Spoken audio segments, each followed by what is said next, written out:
নমস্কার, এডুচর্চায় সকলকে স্বাগত।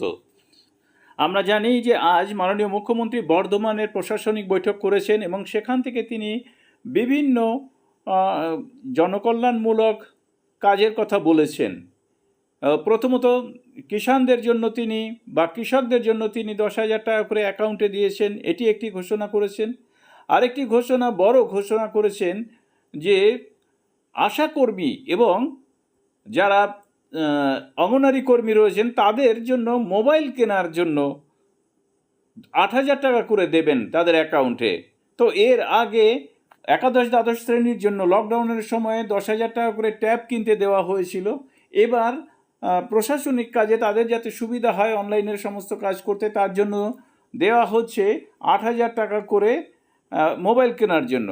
তিনি আরেকটি ঘোষণা করেছেন, সেটি হচ্ছে যে কেন্দ্রীয় সরকারের যে অগ্নিপথ, সেই স্কিমে যে অগ্নিবীর নিয়োগ 4 বছরের জন্য চাকরি, তার সমালোচনা করে তিনি বলেছেন যে আমরা চাই না 4 বছরের জন্য চাকরি।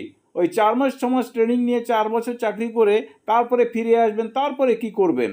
আমরা চাই যে তাদের চাকরি হোক 60 বছর এবং 60ও নয় 65 বছর পর্যন্ত তাদের চাকরি দেওয়া হোক। কারণ আমরা দিয়েছি যে শিক্ষক, ডাক্তার শিক্ষক যারা রয়েছে, কলেজ শিক্ষক রয়েছেন, তাদেরকে 65 বছর বয়স পর্যন্ত চাকরির মেয়াদ দেয়া হয়েছে, অর্থাৎ তারা 65 বছর বয়স পর্যন্ত চাকরি করতে পারবে। তো সেক্ষেত্রে অগ্নিবীরদেরও যেন 65 বছর পর্যন্ত চাকরি করার সুযোগ দেওয়া হয়, এটি তিনি কিন্তু বলেছেন যে কেন্দ্রীয় সরকারের সমালোচনা করে।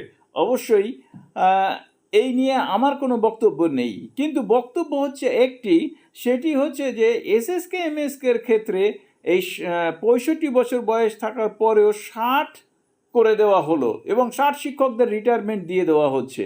তো মাননীয় মুখ্যমন্ত্রীর দরবারে যদি এই ব্যাপারটি নিয়ে যাওয়া যায়, এসএসকে এমএসকে শিক্ষক নেতৃত্বরা যদি যেতে পারেন, আশা করি মাননীয় মুখ্যমন্ত্রী হয়তো এটি শুনবেন এবং অবশ্যই যে সমস্ত শিক্ষক 60 অপশন নিয়ে রিটায়ার করে গেছেন তারা যে বঞ্চিত হচ্ছেন, অথবা 60 অপশনকারী শিক্ষকরা যে বঞ্চিত হচ্ছেন, সেই ব্যাপারটি তিনি হয়তো মন দিয়ে শুনবেন বা সেই নিয়ে কিন্তু পদক্ষেপ গ্রহণ করতে পারেন।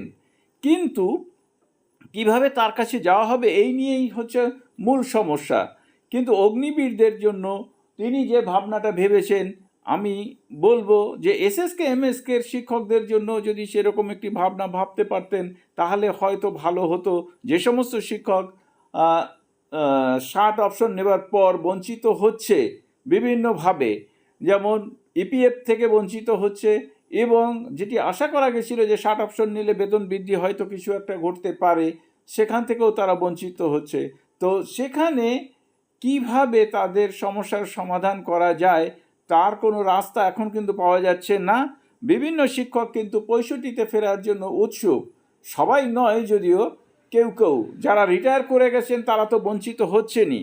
তো এই পরিস্থিতিতে কি করা যায় সেটা নিয়েই কিন্তু সমস্ত নেতৃত্ব ভাবছে।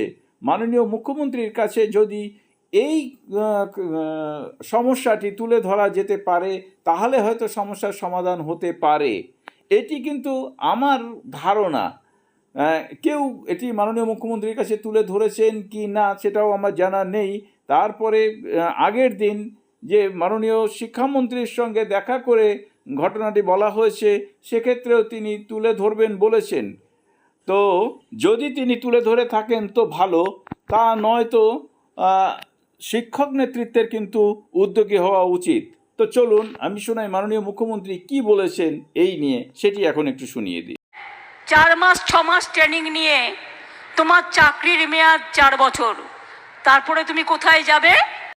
4 বছর চাকরি করার পর কোথায় যাবে বেকার ছেলেমেয়েরা? আমরা ডিমান্ড করছি 4 বছরের জন্য নয়, ওই চাকরিটা 60 বছর বয়স পর্যন্ত দিতে হবে, প্রয়োজনে 65 বছর করতে হবে।